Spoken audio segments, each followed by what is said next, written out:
Okay. So today we have retired Green Beret, Lieutenant Colonel Scott Mann with us. And he is the founder of Rooftop Leadership. He's also the founder of The Hero's Journey. He has written the play Last Out, Elegy of a Green Beret with an all-veteran cast. And he had an amazing TED Talk, The Generosity of Scars. And that's just some of what he does. And I think we connected about 3 years ago. That was more towards the beginning of my journey, really wanting to support veterans, kind of trying to understand the culture. And Scott, I cannot tell you what an inspiration you have been. And it's such an honor to have you today. So I would like to hand it over to you and share, and then we'll open it up for questions whenever you're ready. Sure. It's so cool to be here. And I know it's confusing seeing the David there. I guess it's a Southern thing with the mandatory 2 first names. My mom and dad couldn't agree on one. So it was David Scott. To make it even more sporty, my last name is Mann and my mom's first name is Anita. So I was a pretty tough kid growing up before ever coming in the military. But it really is cool to be here. Sarah's told me so much about this group. She's told me, and I'm just such a huge fan of what you do, Sarah, with the power of story. And as I thought about coming on with you all, it's in some ways I was pretty nervous and still am to get in a room of true storytellers and true leaders. There's a difference when you're on a stage, I feel like, and you're sharing your backstory or whatever, and versus being in an intimate group like this with folks who really understand and value the power of story and show up for it. It's just a different level of play, and I'm very, very, very, very humbled to be here with you, and I don't take it lightly, particularly in these times that we live in right now. And so, Sarah and I have engaged back and forth on a whole range of topics. And I just feel like there's so much to talk about these days. I feel like what's going on with our arena and everything. But if I could, I'll start a little bit with kind of my miles and my journey, so that maybe to help give a little bit of sense of where I'm coming from. But I would like to end back up to what I see kind of going on in our society today, and why I think rooms like this and groups like this are so important. I believe that, as a former Green Beret, one of the things that we're taught is that leadership and impact really is local. Like if you want to achieve a strategic outcome, if you want to achieve something big, if you walk that sucker back, you're usually going to find that it started bottom up. It might look even on the surface that it was top down, or that it was some cataclysmic event that happened. But typically it was a handful of folks that saw a wicked problem, rallied around it, and just started moving. And they started engaging locally, and things happened. So I'd kind of like to land back on that, because I want to try to make this as relevant to you all as I can. But as far as my time as a Green Beret, that's something I've wanted to do literally since I was 14 years old. I wanted to be John Rambo. That was all I thought about. The problem was I looked more like Johnny Appleseed. I was 14 years old, growing up in a little town of Mount Ida, Arkansas. Didn't even have a stoplight in the town. It was we had 36 people in my graduating class, and it was a logging town. And one afternoon, shortly after school was out, a guy walked into our soda shop, and a soldier, and the dude looked like he had walked right out of a recruiting poster. He had like his uniform was pressed to perfection, these big shiny boots, and he couldn't have been more than 28 years old, but yet he had so many ribbons on his chest that the guy looked like General Patton. And I remember distinctly that he had like this funny looking soft green hat on his head, and he kind of tucked it in his waistband as he walked in, and then he just kind of sauntered in. He didn't strut. He was almost unassuming, but that it just made him. He filled the whole room, and I remember I always sat kind of in the back of the soda shop, usually by myself. And I just remember thinking, that's me right there. That is me. And I noticed some people snickering, and I realized that my dumbass had just said that out loud. And it was the first time, and I know why they were laughing, is it was a bunch of football players sitting next to me, is I probably weighed 105 pounds soaking wet. And for a scrawny kid to say something like that, I was a pretty picked on kid, never said much. And for that reason, I'm sure that sounded pretty funny that I had even said something like that with that guy that had made the whole room stand still when he walked in. But I remember I didn't care. You know, it was such a it was a pivotal moment in my life, because you know how sometimes you see something and you're not even sure exactly what it is. You just know that's where you're going, or that's what you're going to do, or that's what you're going to be. And that was that moment for me. And it was just something that was gifted to me. I don't understand it, but I went up to him. I just swallowed hard and went up to him, and hi, excuse me, who are you? What do you do? And I remember he looks down at him. He says, "What's up, big guy? My name's Mark. I'm a Green Beret out of Fort Bragg." And then he goes, "Why don't you go get us a couple of chairs? I'll get some milkshakes and I'll tell you all about it." And what I remember that being so cool, because everybody was like, "Holy crap, he's actually talking to this little worm," you know, and he sits down with me like I was the most important person in the room. You know, he sits down with me like and I don't think anybody had ever really talked to me like that, you know, other than my mom and dad. I don't think anyone had ever addressed me, saw me like that. And so he starts telling me all about special forces, the Green Berets, you know, and I was just entranced by what he was talking about. And he did it all through story. And he talked about how Green Berets, you know, are elite commandos, but they're different than other commandos out there. Every commando has their own mission, and Green Berets, they parachute in below the noise, and they walk into these areas, and they basically connect and build relationships and work with indigenous people for months, even years at a time. They speak the language, they wear the local clothing, and they help the little guy stand up against the big guy. And I was like, that's me. That is me, little guy right here, this dude.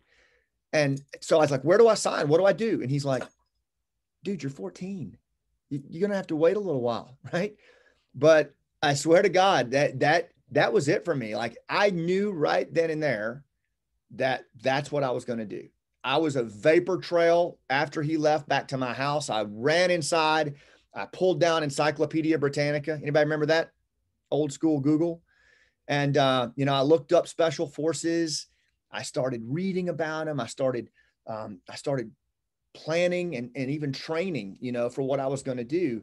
And it was so comical for this little runt to be training like I was trying, but I was obsessed over becoming a Green Beret. And I was a laughing stock in my town. I'm not kidding. Even in the play, I've written it into the play, because everybody in Mount Ida called me Rambo. And if you saw pictures of me as that kid, it's comical. I mean, I embodied nothing that you would think a Green Beret would look like, even up until when I went through ROTC and all of that. And going through, once I got in the Army, I had to wait another 5 years to try out, because, as my buddy Ed Amata, who's on here, knows, like, they don't take lieutenants in special forces. You have to be a captain. And so I went to the other schools. I went to Air Assault School, Ranger School, failed every one of them twice. It just kept going, until eventually in 1996, I found myself standing on a stage in Fort Bragg, North Carolina, with about 150 other troopers. And my uniform looked like cardboard. And I even had the big shiny boots and a little bit of ribbon right here. And I had my own funny green hat. And, I wore that Green Beret for the next 18 years of my life. And the cool thing about it was a Green Beret that Mark, he continued to mentor me all the way up until I retired. That was the Green Beret's name in the soda shop. And I went to Fort Bragg for my spring break or yeah, my spring break, and hung out with his team. That's, you talk about not having a life, but, and he took me to the JFK Museum, and he bought me that Green Beret. And he said, we sized it, we fitted it. And he's like, that's the only time you're wearing that until you earn it. So it was like 10 years later before I got it. But when I did, man, I never looked back ever. That was unequivocally the proudest day of my life. And I will never forget it. I will never forget standing in that Coliseum and getting that beret, and for what it meant, and I wore it for the next 18 years of my life. I wore it to Peru, Ecuador, Colombia, Iraq, Afghanistan a couple of times. And I don't want to say it defined me, but it did give me a sense of identity that I had only dreamed of. And I think it was because I got to hang out with these amazing, amazing people in these places that most people didn't even know existed. And I learned things about human connection and relationships, because, for Green Berets, and it's true of the Marines and anyone else that works in these low trust societies, you can't elbow your way into these communities. You have to build relationships if you're going to get people to take action. And I learned so much about human connection and how that works in leadership. And I never forgot that. And it came at a cost. Like I'm sure many of you on this call, you've had dreams, and I believe dreams, there's a transaction cost that come with them. And for me, my transactions that had to be paid were the time away from my family. I left my family like 17 times in 10 years. We were constantly gone, even before 9/11. And then the loss of, 23 of my buddies that just didn't make it home. Men like Chris Piper and Vic Cervantes and Cliff Patterson. And a lot of that still stays with me to this day. But at the end of the day, I wouldn't trade it. I wouldn't trade any of that stuff, any of that journey. It was the absolute greatest ride I ever had. But where it really changed trajectory for me was when I came home. When I finally decided to hang up the desert boots, and I put on the Tampa Bay flip-flops and retired 8 years ago. That is where my life took turns that I never, ever expected. It was 41 years old. And what do you do when the dream of a 14-year-old kid comes to an end at 41? And that became my dilemma. And people tried to tell me that, mentors of mine who were Vietnam veterans, they were like, watch out for those snakes in the head, man, because they're coming. And I was like, yeah. I had plans to write a book. I had a good contracting job. My kids were still at home. My marriage was intact. I had commercial real estate with my brother. Like, I had a plan. Everything was fine. And the reality, until it wasn't, and which was actually pretty damn quick. Things came off the rails for me pretty fast. And, it was a combination of things, but I think if I look back on it now, it was a complete disconnection of purpose for me. And I can only speak for me. I had gone, it was literally like I had changed planets. I went from this world where even on my worst day, I knew exactly who I was when my feet hit the floor. And I was doing exactly what I had dreamed of doing as a 14-year-old kid. So my identity was fully clear. It was entrenched. It was grounded. And I knew who I was. And then I went to a new planet. I moved from that tribal honor-based world into this individual transactional world where it's like, what the hell is this? Like, what is this? And I found myself repulsed by it. I found myself as if I were on the outside looking in at it. I was making good money, but the job was so transactional and so individualistic. And that just kind of closed me off. And then I think that's when the snakes in the head really started squirming. The survivor's guilt, the post-traumatic stress that I had managed to just push down year after year after year to stay in the fight, it just came in. And it started having its way with me pretty quick. And I started to check out more and more from my family. I started to check out more and more from my friends. And I really didn't know what to do with it. I didn't know what it was. And frankly, this was not what I planned to talk about today, but just listening to some of the people in this room and the miles that you've run and what you've done and what you're doing now with trauma and things like that, I think it would just be completely disingenuous to talk about anything else, than this right now. Oh, and Karen asked, what did you plan on talking about? I planned on talking about trust, and I think I'm still going to get there. But it was just a bad transition. It really was. And the other thing that I saw, and I think this is important, is that, and this was what really bothered me, and it still bothers me to this day. I call it the veteran's dilemma. I looked around and I saw levels of contempt within our society, neighbor for neighbor, citizen for citizen. I was looking at levels of contempt that were worse than any Afghan village I ever lived in. Whether you were on social media, whether it was, on 24-hour news cycle, whether it was in the workplace, like everywhere I looked, it was just like this overt contempt, and it just seemed to be getting worse. And to me, it was striking. It was striking. And as a veteran, a combat veteran, it was kind of like watching your parents beat the crap out of each other. It's like, what the hell is all this for if this is what we're doing to each other, And oh, by the way, about that time, my oldest son dropped the wonderful news on me that he was wanting to be a Green Beret and that he was going to join up, within a year. And I think all of that just put me in a place that I just didn't know what to do with any of it. And so I found myself standing in a closet holding my favorite 45 fully, with a round jacked in the chamber and giving myself a hefty pep talk of what needed to be done, And if my son Cooper hadn't come home from school, from practice when he did, I don't think I'd be here. But it was, and I saw, and I never even told that story until my TED Talk about a year and a half ago, because I had lost another friend to suicide and I was just done with it. But what that did set in motion for me, you guys, was really questioning, like, okay, what the hell am I doing? What is my purpose? What is this it? And I found myself not long after that sitting across from an old sergeant major who I'd served with in Afghanistan in 7th Group, and he was in a similar spot, and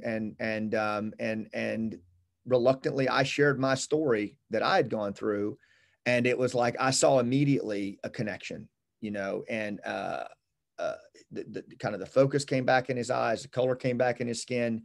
And without even really saying anything, I knew that he was with me, and I felt actually connected to him, and I never really talked about that, but it did resonate with me. It's like, man, that story, as bad as it was, it did something. And so I started pursuing storytelling as kind of therapy for me, as a way to maybe make sense of my past and maybe be some kind of bridge to something. I didn't know what.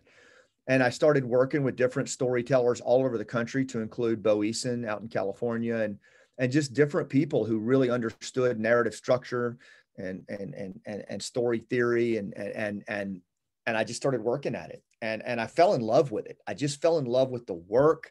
I fell in love with, I'm an Appalachian, I'm a child of Appalachia anyway. And I had used story instinctively in tribal areas of Afghanistan over and over and over again to bridge gaps between those farmers that were living in those rural areas and the transactional world I was coming from. I could talk about tobacco farming and all of a sudden everything made sense to everybody. And so I had an appreciation for story, but never like an understanding of the science of it and how it could bridge gaps and how it could heal. And so just incrementally, I can't point to any one thing, but just over time, story really started to help me find my feet on the ground again. It started to reconnect me to my purpose.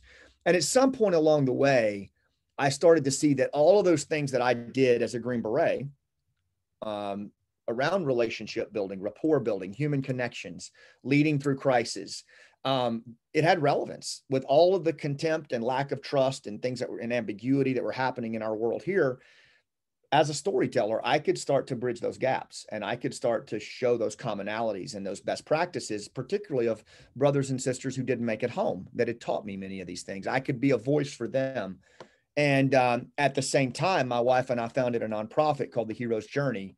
And we started teaching. I started, because I was teaching storytelling in corporate America now, I started teaching storytelling to veterans so that they could use that as a mechanism by which to find their voice again and start to move through the trauma and the obstacles, and start to use narrative transportation as a way to reach people, whether it was a family member or an employer in an interview.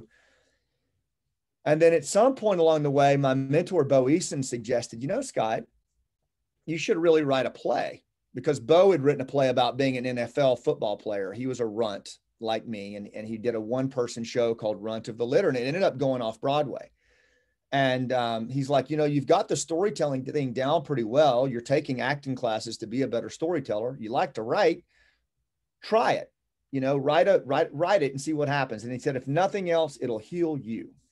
So, I'm pretty good at taking the coaching. So I did what he said, and I wrote a little 5-minute one-person show, if you will, story about a silly band that my son Braden had given me when he was 5 years old, before I deployed to Afghanistan, and he called it the Magic Silly Band, and that I was not allowed to take it off when I was over there. And so I told the story as the Magic Silly Band, and all of my adventures in Afghanistan, and all the jackass officers that told me to take it off, and just, and it was fun.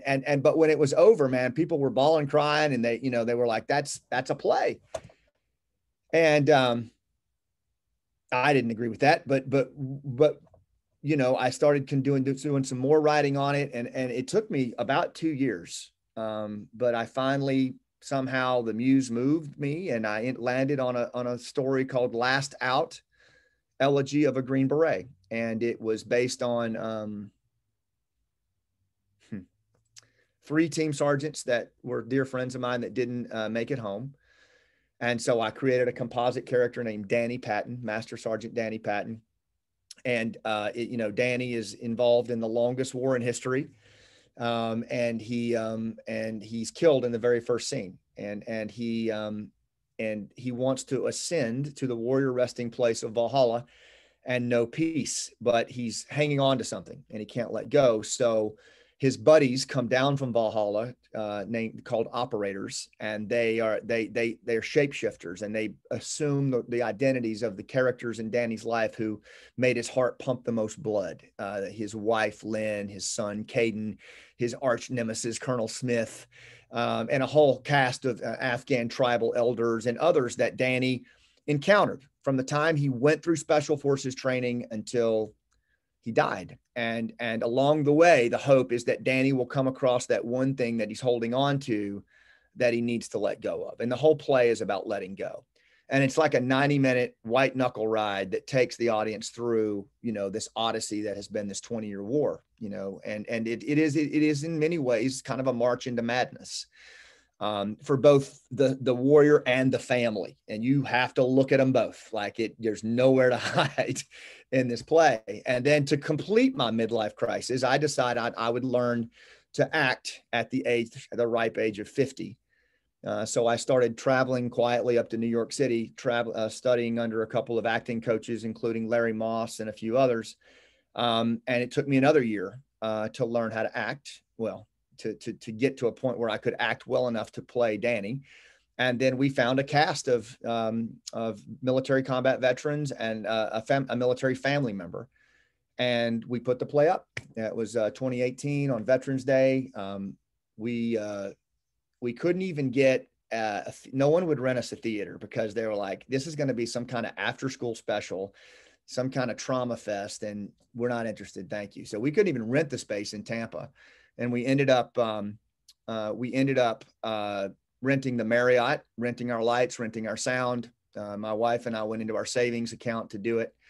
And 300 people from my life came to bear witness to my midlife crisis, I suppose. And the play went pretty darn well. It ended up being very well received, and it went on tour It went on tour to 16 cities across America in 2019, from West Coast to East Coast.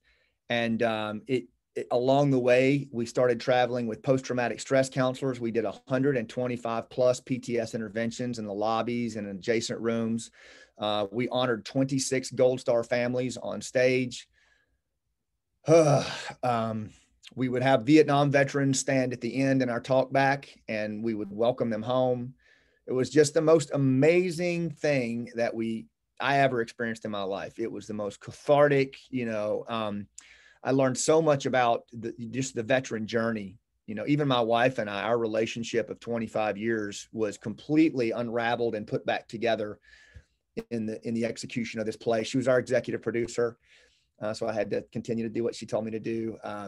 But it was just incredible. And then COVID shut it all down for a year. And that was really tough. And then just now, in fact, this Monday, we just had our reunion last night, and with all of the hosts of Last Out and the cast. And we announced that we're going into studio on Monday, and we are going to self-fund and produce and release the film version of Last Out on Memorial Day. We go into studio on Monday. We're shooting it ourselves. We've hired the rigs, and we're doing it all ourselves the way we've always done. And we're going to do a crowdfunding as we go.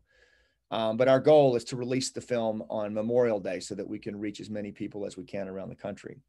So that was, and then on the for-profit side, I teach leadership and human connection to leaders who are trying to bring human connection back to the trust gaps that they're facing. But to me, it's all a big journey around story. It's, for me, that's just been my experience is as a storyteller. That has been what has carried me. It's what's given sense to my life. It's what's allowed me to continue to just evolve and move through this crazy life that I live, and it's given me so many gifts. Storytelling has just given me so many gifts, and most of them, I call it the generosity of scars. I do believe that stories are told in the service of others. I believe biologically that's why we use stories.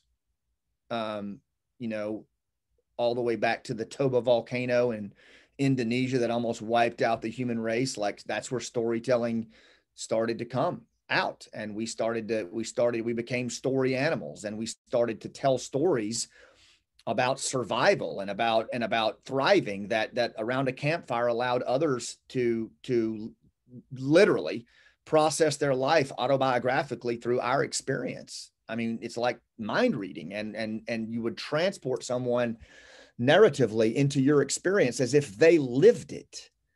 And that has been such a gift to just be able to take trauma and take struggles and tell the stories of those who didn't come home, and just use story to bridge every problem I face. And I think today in this low trust world that we live in, we need more storytellers. I think we need more storytellers who can bridge those gaps. It's almost like we're in this primal, tribal, trance-like state where the storytellers have just been muted, and everybody's just spewing. There's no storytellers, and I just think we need them again. I think we need them in the veteran community. I think we need them in the civilian community. And so that's kind of my rally cry right now. And where I'm focusing both on my for-profit and nonprofit work is to return human connection and storytelling to the arena, and to bridge these trust gaps that are just pervasive right now. Because I think it's the quickest way to accelerate trust. I really do. I think it's the most efficient, reliable vehicle that leaders like us can do in the day-to-day. And it's my proof of concept on that, at least for this venue, I would say is, we started with Last Out. No one said we could do it. We had no money. We drove 27,000 miles in a U-Haul. From Vermilion, South Dakota to Santa Barbara, California to New York City, and all in points in between. And we raised money as we went, and By the time it was all said and done, we were on Tom Brokaw, we were on CBS News, and those results that I gave you were a reality. And if you were to ask me, like, what's the one common thing, it was a story. You know, it was a story that hadn't really been heard and it hadn't been told, and we just told it in the service of other people, and it just delivered exponentially higher than anything I ever saw. Karen, I'm sorry you have to hop off, but we'll see you around. So I'm going to land it there. You know, I would rather have a discussion with you all and try to be of service in some way to where you are. I mean, that's just a little sense of my journey.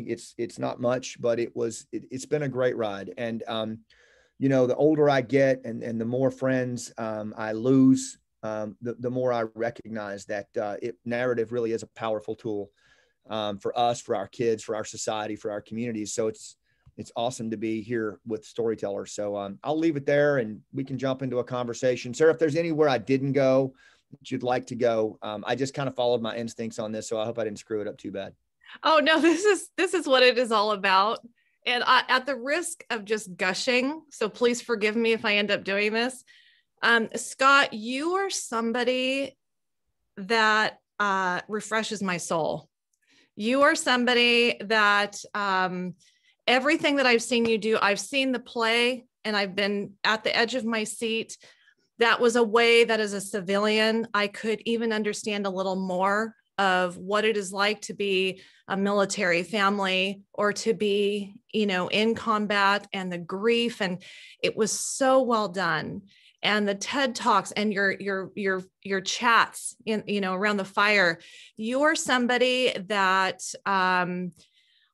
I just reminds our culture of character and of integrity and of getting back to trusting and connecting. And I even feel a little emotional now because I just appreciate you. I appreciate what you bring. And it truly is an honor to have you.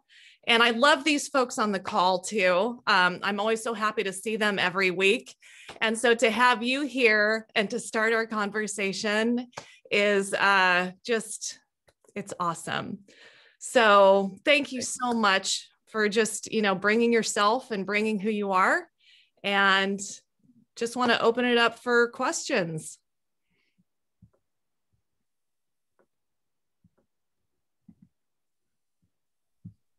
It always takes a while to sink in. So you want me to break the ice there? I'm pretty good at it.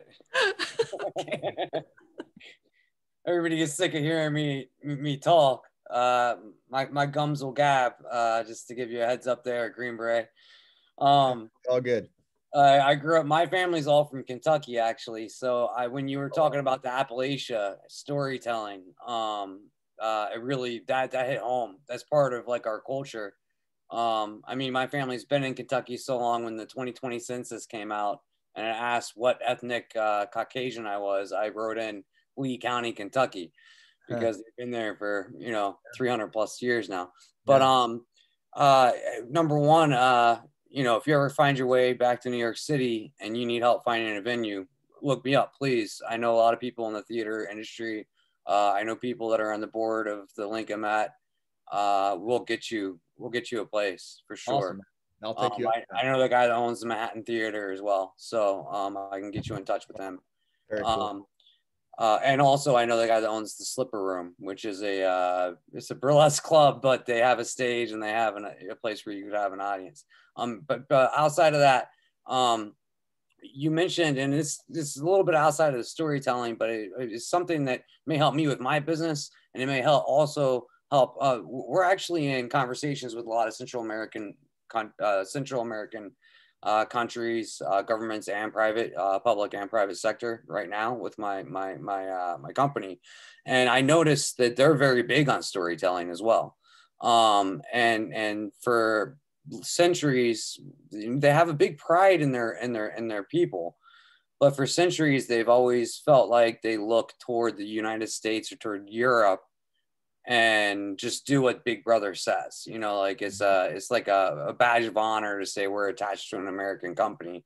And we've been trying to come up with ways to make them vested and to us, so we're not just gringos.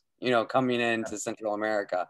And your time in I believe you said Ecuador, is actually one of the countries is on the list of the countries we're speaking to. What would your recommendation be as far as how we tell stories versus how that culture tells stories, and how it is part of their culture? Because Appalachia is different, I'm sure, than for them. Yeah, no, that's a great question. And so I was just talking to some Green Berets who do a lot of work down in Central and South America. It's my old unit, 7th group.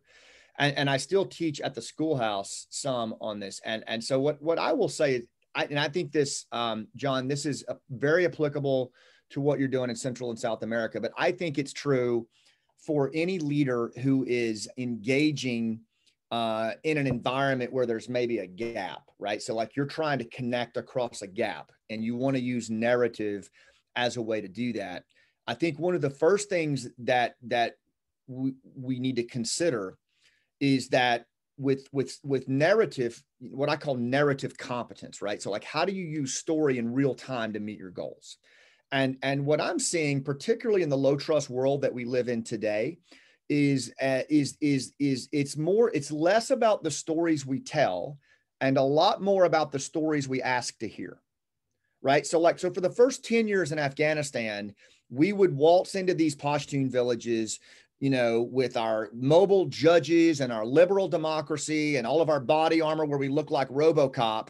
And we would say, hi, I'm from the Afghan government and the coalition. How do you like me so far? Right. And of course, not very much, right? Because that is the antithesis of a tribal society. What we were bringing, we were so busy telling our story that we never even listened to the timeless Afghan Pashtun tribal story, which is the opposite of what we were trying to bring, right? And it wasn't until 2010 that we started asking the question, what was life like before the Soviets came? Because in that question, they'll tell you a story that's your answer for how you should be behaving in Afghanistan. But we didn't even ask that question until 2010. I tell you all that because I think as a storyteller, as someone who's using narrative, the first thing I want to do, John, is I want to get a sense of the pictures in their head. Because until I can see the pictures in their head, they're not ready to listen anyway. It's going to be off-putting. Hey, you mind if I tell you my story? Like I was almost reluctant to do that today because it's a bit of a risk. I believe thoughtful, open-ended questions that let the other party tell you their story, particularly as it pertains to their goals and their pain. And once I have a sense of what those are, then they're ready to listen and they're ready to possibly hear my story. That's how I would address that. That's amazing. Ironically, you hit on a lot. Thank you so much. You hit the nail on the head. I really love this. I'm recap the notes real fast and I'll shut my gums. So what you're saying is find a key question, correct? No, maybe have some research behind that key question, correct?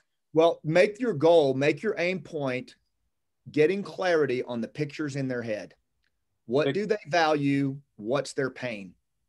So I'll just give you a short, I can't say what government we were speaking with because we're under NDA with that actual government. Sure. But when we went into the meeting, I knew they had a problem with drugs. What I didn't know was that, so our technology can also detect human trafficking. And it was a sidebar. I didn't even, it just came up that our technology could tell you if humans were in containers.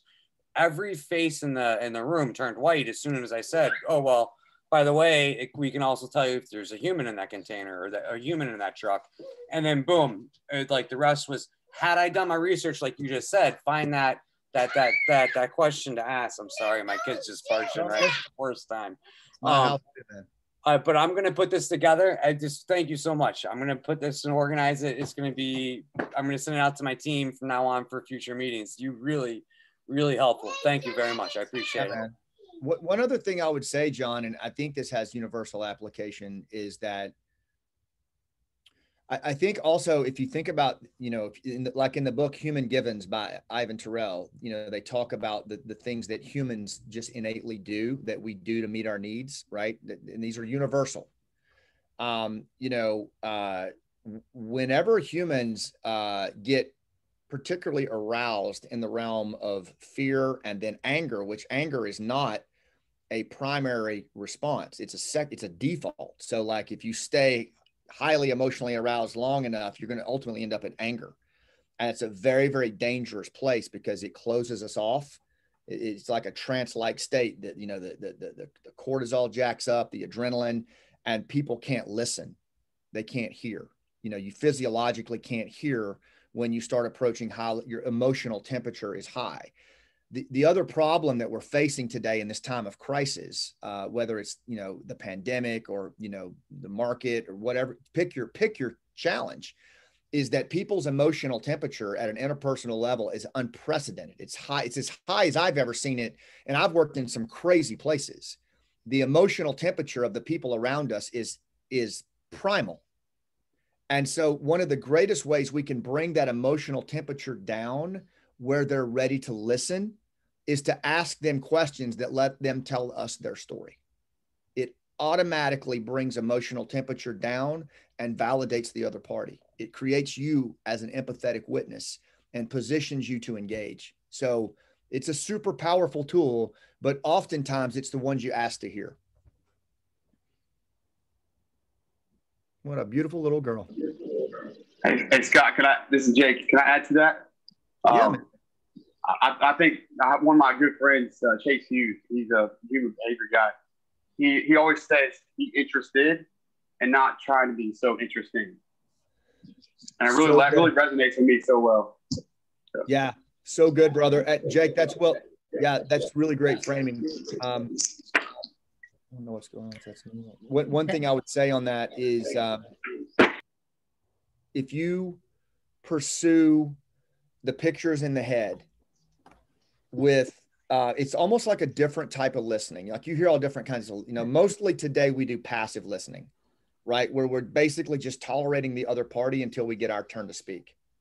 And who do we do that the worst with? The people we love the most, right? And our family. And so we build these behaviors that are super unhelpful. And so when we're in these high stakes engagements, as I call them, you know, we're listening with the wrong kind of energy. And so we're getting, you know, we could easily be getting the goods, but we're not listening. So, you know, I say, listen with a sense of discovery, as if your life depended on it, and you'll get what you need to tell your story. Yeah, thanks. Hey, and Scott, I wanted to say, because I know we're close to the hour, but could you share some tips for people that are, let's say that they're more of an introvert and they don't like to share in a group session, or, you know, they don't like to share their story because they're like, it's not that interesting. But could you give some tips? Because I think social skills are the #1 thing to have for being able to be outspoken and to share your story. But people that don't have those natural social skills, like what tactics can they utilize and learn? Because you said you had worked under so many different coaches out there. Any like tips, like maybe like day one, hasty, just some quick tips for it. Yeah, you bet. That's a great question. And Bo, your dog's cracking me up, man. I would say I just put out a course for leaders, you know, called Leading Teams in Crisis. And one of the things that because remember now, all of you, we've been running for a year in this prolonged crisis, a year. And so the CDC reports are already coming out, and the levels of mental anxiety and mental health issues are 3x what they were in March. And ladies and gentlemen, I don't think that's going to change anytime soon. I think what we can expect are emotional temperatures exacerbated and people slipping into these primal states, and it is not good. And so there's one thing that I always go back to when I talk to leaders about, and again, I teach this to Green Berets too, which is this: at our core, whether it's John working in Ecuador, or, you know, Jacob, you working in the school system, humans are meaning-seeking, emotional, social story animals. Like at our core, we are meaning-seeking, emotional, social story animals. And the more life gets real, the more that becomes important. So, for example, we're meaning-seeking.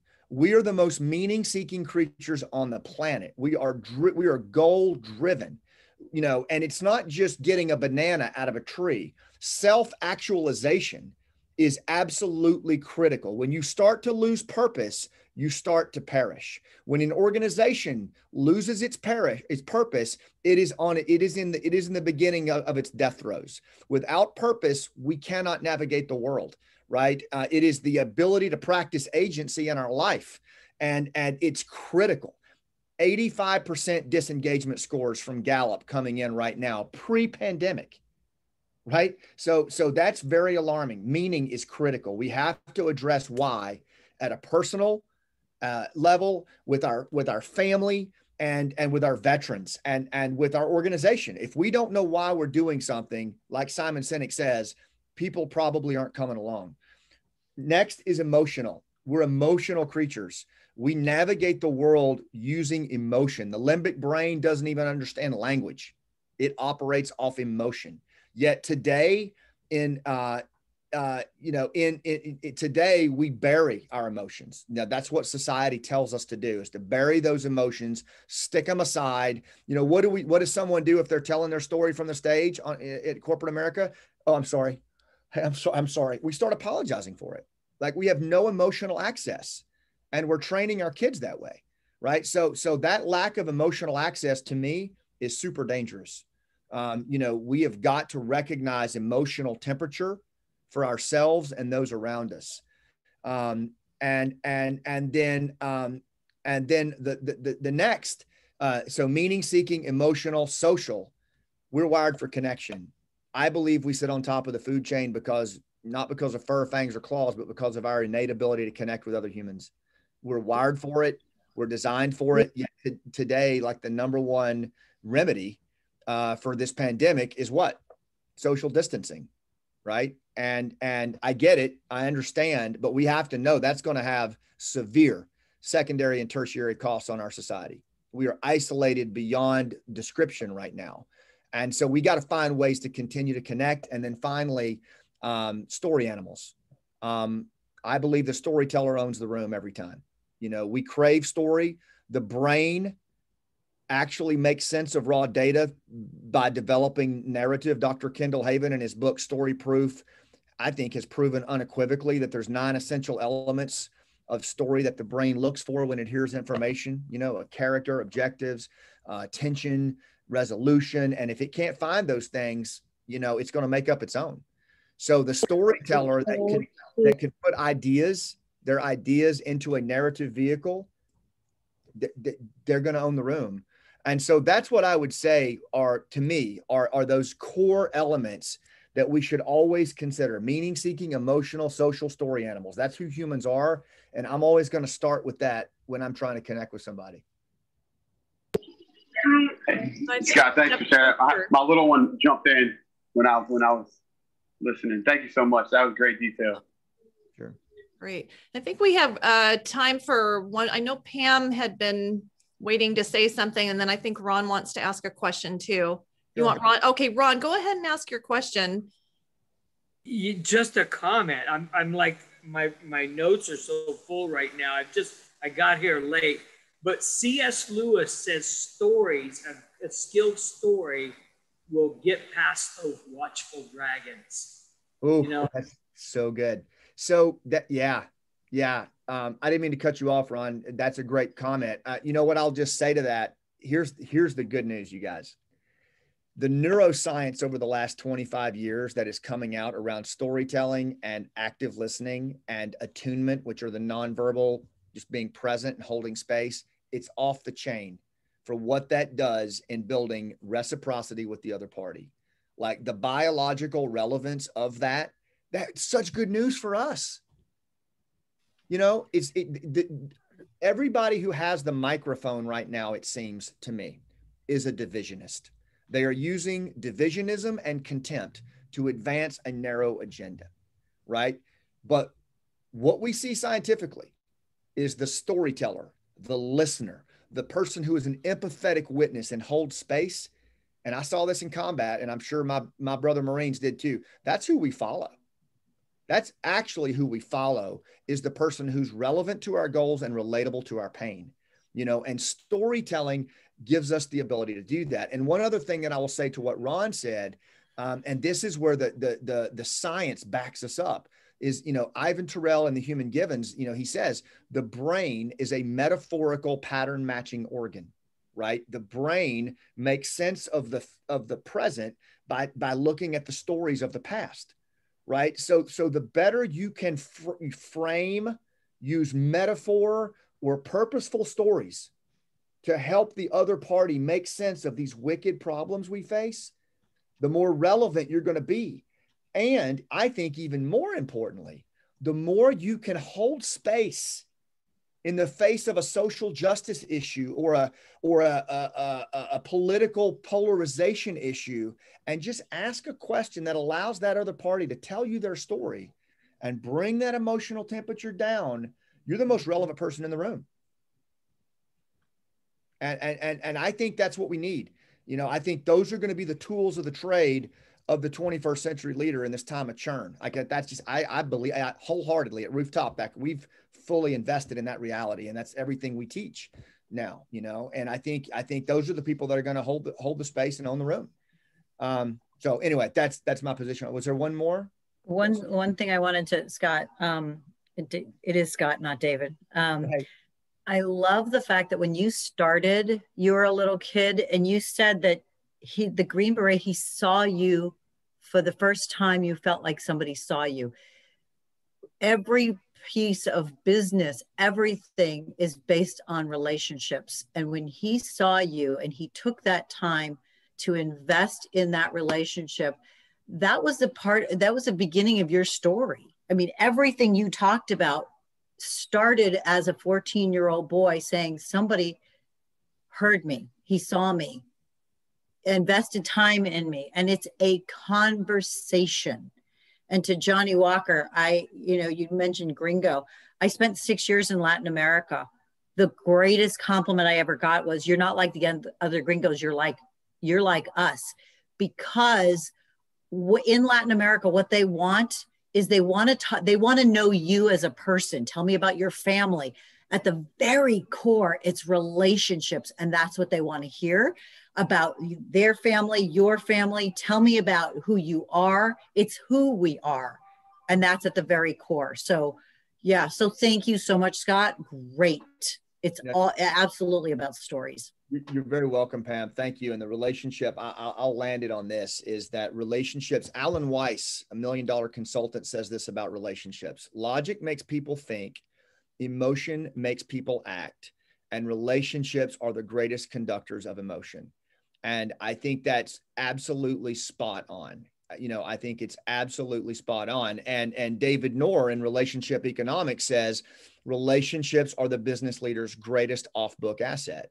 And that's still true in the modern world, which is, again, I think is good news, because if we understand that relationships before transactions, relationships as the strategic asset of our organization and whatever movement we're building, social capital, those tangible linkages that connect us and bind us to other humans, that is what that's the oldest form of currency in the world. And it has not gone away. It is not out of, it may seem like it has, but if you pull it back one layer, any business leader, any commercial real estate investor, the folks that are killing it and really doing well are the best at relationship management. I just believe relational equity. When we focus on relational equity, 100%, everything else falls into place. And it's a skill. It's both science and art. And the other piece is that I would throw out there. I threw my website in here. If you all want to, we do a lot of vlogs on this and just a lot of free content. But what we're focusing on is, for the longest time, we, even in the Green Beret qualification course, if you were going to build rapport as a Green Beret, you either had that, remember this, Ed, you either had it or you didn't, right? You either had rapport skills or you didn't, and it wasn't trained. But now the cool thing is there's a ton of science. There's a body of work around relationship building and relationship management that we can take on as practitioners. And what that does is it increases the portfolio of your social capital, and you can move people. I mean, you can move people in powerful strategic ways. But it starts with moving the needle from instinct to skill, right? We've got to, I believe, as leaders, we got to get below the waterline of that iceberg. If that iceberg is human nature, we got to get below the waterline. We've got to get back to understanding our nature. We got to get down to the science of how relationships works, how storytelling works, how listening works, and then leverage those in real time. And the ultimate output, the ultimate aim point, it is that array, that portfolio of relationships, because I believe that's the ultimate currency in how we navigate the world. So many golden nuggets. This is going to be posted. So you're probably all like me, like you want to go back and write all these notes down again. Scott, thank you so much for joining our conversation, and just, yeah, you're welcome. Great things to chew on. Well, you guys go so fast. Yeah, it's really cool. It's a short time, but can I ask one more quick question? Sure. Or are we out of time, Sarah? I'm okay, John. If you want to ask it, yeah, go ahead. Okay, so one of the things that we've come across with our research, and we've actually are writing a paper that's being submitted to actually two different papers, that's being submitted to the UN 2030 Sustainability Corporate Responsibility Council for the General Assembly coming up. Is automation is started to make what there's different philosophers, some out of Israel, calling it a useless class. And it used to be that you had discrimination based on race, gender, religion, et cetera, et cetera. But what's happening is technology is taking jobs away, and taking jobs away at a fast rate. I think Gartner's saying, or McKinsey's reported within the next 10 years, 800 million jobs will be lost to automation. And my company actually is an automation company, but what we've done is done a hybrid of human and technology. I guess where my question is, storytelling is human to human, and that has that emotion. How would you suggest people like me that are fighting the fight to keep humans in technology and keep automation from getting rid of humans? How can, because what you're telling, this whole thing, it just hit me at the end. I was like, holy cow, this needs to be said to the UN at the 2030 for the sustainability. What you are saying is exactly what they need to hear to prove that you just cannot automate humans out of the world. Like, you need that human at that job, at that, on the phone, speaking to the customer, et cetera, et cetera. Like, what would your advice be? And if you don't have advice, if you wouldn't mind, I would love to pick your brain on another offline and hear what you would have to say or advice on that. I'd say three things real quick, John. One, let's definitely talk offline. Like that's definitely make it a point to do that. Sarah can connect us. I cover a lot of this. If you all are interested, we do a rooftop leadership podcast, and we go deep on this stuff. Like, we really get into it. I'd love to have you all on there. I just interviewed Stephen Pressfield last week, and we go really, really deep on this stuff. So, that's number one. Number two is there's a book by Daniel Pink. It's either A Whole New Mind or A Brand New Mind. And it's why right-brainers will rule the world in the 21st century. And it speaks exactly to what you're talking about. And it also recommends the primary skill sets that we talked about here, like those interpersonal skills. And the third thing I'll say is this, and I think this is probably the most critical when you're making the argument to these large organizations that seem enamored with technology. According to Sebastian Junger in the book Tribe, it takes the cellular, structure approximately 25,000 years to change based off external inputs, right? So 25,000 years to truly achieve cellular change based on external factors. Well, we only started farming, domesticating animals, and speaking language 10,000 years ago. So based on my Arkansas public education, that's for the next 15,000 years, we are still going to be tribal, status-seeking, primal creatures, right? That's who we are. And we've only evolved socially. In a liberal democracy 200 years ago, industrial revolution 100 years ago, the iPhone 11 years ago, yet it has changed everything in our society.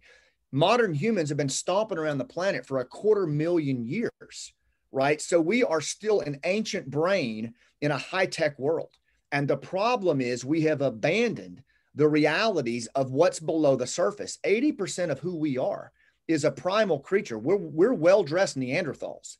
And we've lost connection to that.